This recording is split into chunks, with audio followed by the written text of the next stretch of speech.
Hi guys, this is Vice from Vaishayes and our R.S. Sharma series. We are almost at the verge of completion. 27 chapters are there and we are going through the 24th chapter today.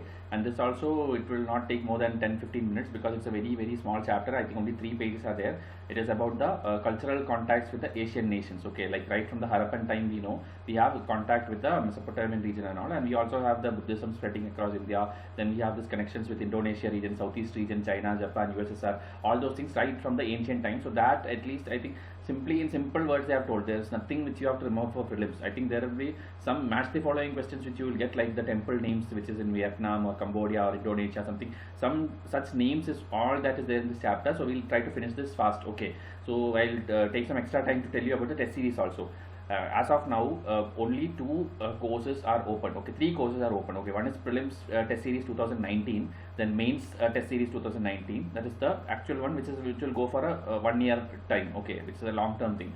Another thing which is about to end is the mini test series, which is going for 2018 batch. The students which we had for prelims last year who cleared prelims, they are actually practicing the mains mini test for 2019, which will get over in September 15th. Okay, that is the third course which we have, and it will end in 2 weeks, 3 weeks time. It will end. So after that, 2018, it will be a next phase for interview or something. We will be doing a separate. We will be dealing with them through personal WhatsApp or whatever. So 2018 will be done, and 2019 two courses is running for a long time. And anything else, if you ask if it is there, we have nothing in pipeline now. If anything is there, will be announced via YouTube only. Okay, and optional subjects queries are coming. So optional, we don't have any plan as of now, neither lectures and nor test series. Okay, if it is there also, it will be there after 2019 prelims, that is after June, when we have that 3 months for mains. That time a test series for history or geography optional might happen. Okay, that also we are not promising now, and we don't want to declare it now. So as of now, the what is much needed for a true UPSC aspirant who is preparing for 2019, that is live, and hundreds of students are enrolled to us, writing either mains exams or practicing our prelims MCQs. Okay, prelims MCQs, I have seen materials of almost every institute in this country, and that is why guaranteedly I am telling you, the coverage which we have done in the form of MCQ magazine is not done anywhere else. Okay, we have done elaborate time investment for designing each and every question. Okay, every day I am reading at least 6-7 newspapers and making them CQs for you. Okay, whether it's Business Standard or Live Mint or Hindu or Indian Express, Times of India, First Post, every kind of paper online with thing which I am getting from there, I am taking content and making MCQ for you. Okay, and the solution document is elaborate enough, and then you will get written notes. Okay, the solution document is not like answer key alone. It's not like option C right answer, not like that. That question is explained. Okay, including the options, everything is explained in detail. And this prelims magazine monthly which is delivered for you, 65 tests are there. Okay, in 1 year you are going to get 65 tests, which will include even the upcoming economic survey, budget document, India yearbook, all those things will be there. So this much test, 6500 MCQs if you solve, that is actually what a true aspirant will definitely do. Okay, at least 10,000 MCQs a true aspirant will definitely do. So 6,500 quality MCQs, if we alone, that our channel alone, if you can get it, so I don't think it is a bad deal. Okay, for a new aspirant who knows nothing about this exam also, we are providing monthly test. So when you get the PDF, you have to learn from home. Okay, the question PDF will be there, answer PDF will be there. Question PDF you can see and try and solve yourself, and after that the solution document you can read it like a current affair magazine, instead of reading a bunch of magazines which is there in the online market now, which is even of reputed institutions. Every month you are getting 120 130 pages of magazine. Okay, that many pages if you read, unwanted lot of things are there which will be never asked for your UPSC, but they are simply making it like a big magazine, like a Yojana magazine or something, but it is not at all needed for your prelims. That is why our solution document, 100 questions and lot of extra facts, maximum 60-65 pages it will be. Okay, and it is covering almost every news item which happened in India and the globe. Okay, in the national level, international level, everything is there. So samples are there, thousands plus samples are there in our prelims guide playlist. Okay, please go there. I have put that many videos explaining environment, geography, polity, whichever subject, that many MCQs are shown to you, and it's all screenshots from the directly the PDF which is delivered to the enrolled students. So anybody who want to see the sample first, please watch that. Okay, we always make sure that students buy only after they are convinced about our quality. So that's about the prelims magazines. This is going on. Okay, next delivery is on September 4. It started on July. Now July August delivery is over, and September 4 will be the next delivery, where economy, polity and all will be there, a test. Okay, and monthly current affairs also there. that is about prelims and mains. Please watch the videos. Okay, at least 5 videos are there explaining the answer, model answer, the report card, the mark distribution, the correction strategy, syllabus coverage, everything is detailedly explained. So please watch all that. Now we'll move on to this lecture. Okay, else this video length will again unwantedly go lengthy. Okay, and WhatsApp number and email ID is given in the screen. Please make a note and then contact me. Okay, so let's go to the PDF. India's cultural contact with the Asian countries, chapter number 24. So medieval lawgivers and commentators ordained that a person should not cross the sea. So India, you know, even later in 1857 revolt time and all, you will know the soldiers, they will not cross the sea, and all those kind of unwanted laws will be there in Indian culture. Okay, but that does not imply that India does not have any connection with outsiders. That is how they are starting this chapter. So they are telling about the Harappan times first. Okay, Harappan times itself, we had this contact with the city of Mesopotamia and all the Iraq region of now, okay, present day. So there seals of Harappan times have been discovered. Okay, and it is like the timeline 2400 BC to 1700 BC. Okay, if you know, that is like even before the concept of religion or anything started, that time onwards India has been trading with these people, okay, outsiders. And from the beginning of the Christian era, okay, 1st century AD, India maintained commercial contacts with China, Southeast Asia, West Asia, and Roman Empire. So almost east, west, north, south, everywhere India has trade relations right from that time. Okay, we have seen how the Indian land routes were connected to the Chinese Silk Route.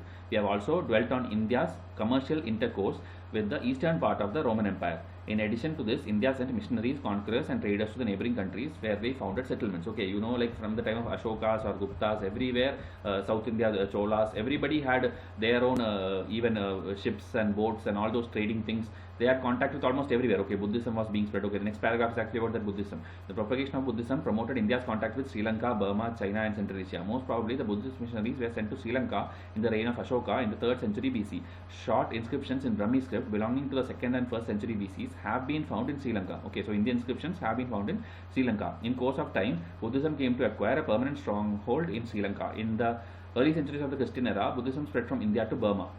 The Burmese developed the Theravada form of Buddhism and erected many temples and statues in the honor of the Buddha. What is more significant, the Burmese and Sri Lankan Buddhism produced a rich corpus of Buddhist literatures not to be found in India. So even though the birthplace of Buddhism is India, it is flourished in neighboring countries. Okay, all the Pali texts were compiled and commented upon in Sri Lanka. Although Buddhism dispersed from India, it continued to command a large following. Again, same thing what I told. Okay, so beginning with the reign of Kanishka. Okay, Kanishka, you know, we have already dealt in different chapters.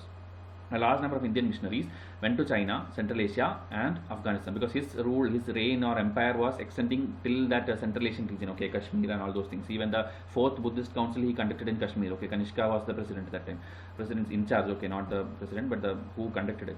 So from China, Buddhism spread to Korea and Japan. So that is how it's now in the extreme east of the map. Also, it is there. And it was in search of Buddhist texts and doctrines that several Chinese pilgrims such as Fashion and Huansang came to India. Okay, Fashion in the time of Chandragupta to Huansang in the time of Harsha. Eventually, this contact proved fruitful to both the countries. A Buddhist colony cropped up at Tun Huang, which was the starting point of the companies of merchants going across the desert. The Indians learned the art of growing silk from China, and the Chinese learned from India the art of Buddhist painting. So mutually, they were learning something from each other. The two other great centers of Buddhism in ancient times were Afghanistan and Central Asia. So Afghanistan, which is now a Muslim country, that time it was a center of Buddhism. Okay, in Afghanistan, many statues of Buddhas and monasteries have been discovered. Begram and Bamiyan, situated in the north of this country, are famous for such relics. Begram is famous for ivory work, which is similar to Indian workmanship in Kushan time. So these names are very, very important. Okay, UPSC can directly ask you a question like Bemran and Bamiyan in ancient times, famous for Buddhist structures or something. Where is it located? Like you will never imagine like it is Afghanistan. If you have not read this textbook, you will never choose an option which is Afghanistan. Okay, because it's a Muslim country now. So Begram, famous for ivory work, and Bamiyan is for this picture. Okay, it's not clear, but the statue of Buddha at Bamiyan in Afghanistan, you can see it here. So Bamiyan is for Buddha's statue, and what is the other place? That Begram. Okay, that Begram was famous for ivory work. Now Bamiyan has the distinction of possessing the tallest Buddha statue cut off rock in the early centuries of the Christian era. So that is why it is very, very important. It has thousands of natural and artificial caves in which the monks lived. Buddhism continued to hold grounds in the country till the 7th century AD, when it was supplanted by Islam. Okay, because Islam itself was originated, or the religion was invented that time only. Okay, invented or discovered, I don't know what to call for religions.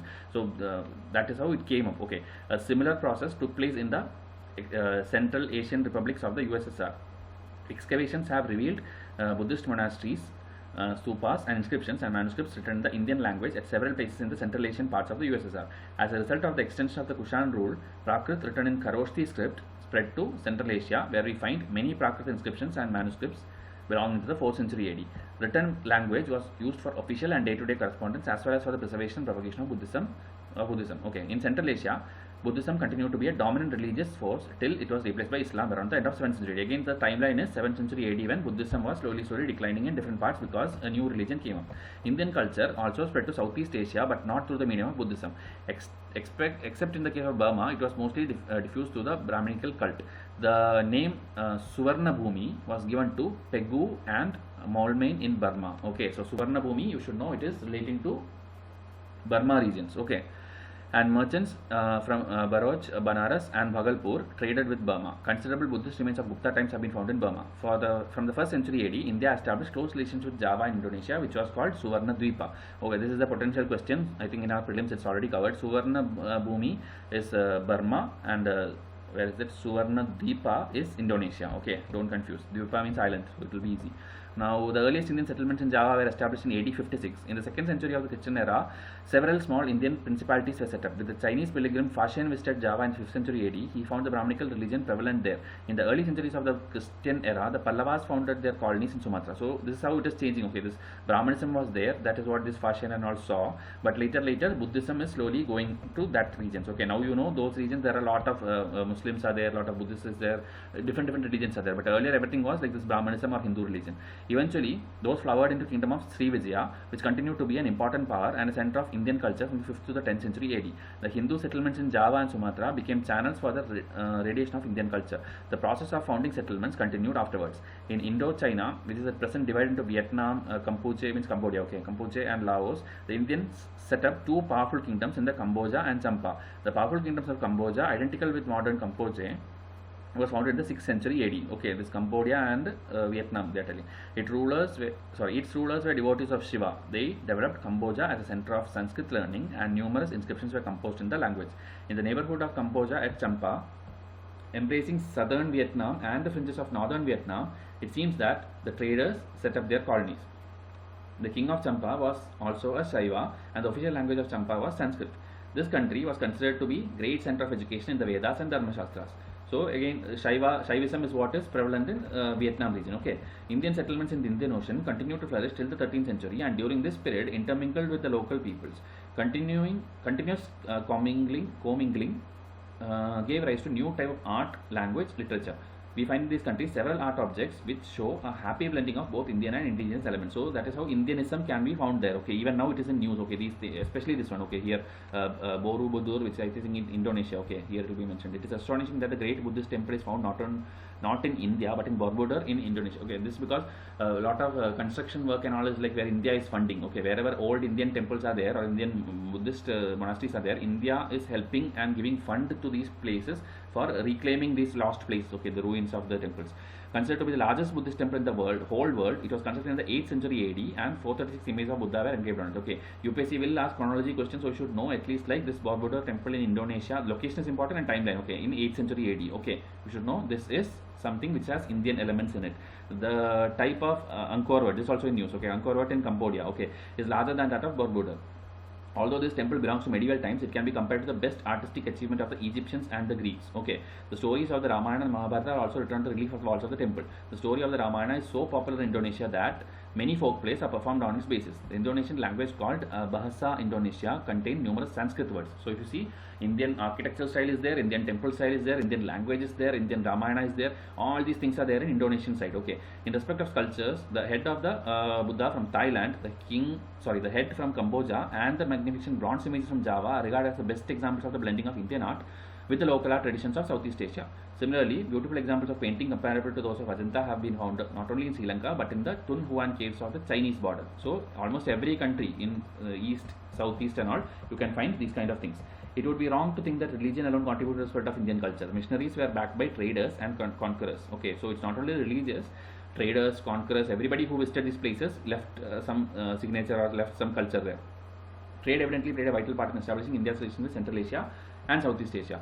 The very names Swarnabhumi and Swarnadeepa given to territories in Southeast Asia suggest Indian search for gold. Okay, that is why it is called Swarna. They were searching for gold, and that is how it is named.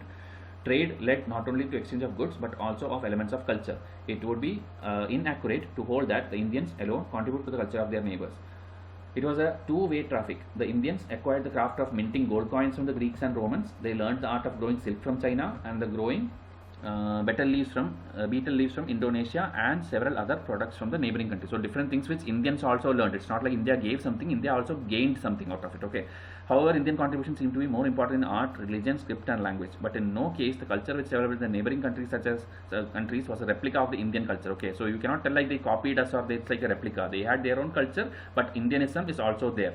Just as India retained and developed its own personality in spite of foreign influences, similarly the countries in Southeast Asia evolved their own indigenous culture by assimilating the Indian elements.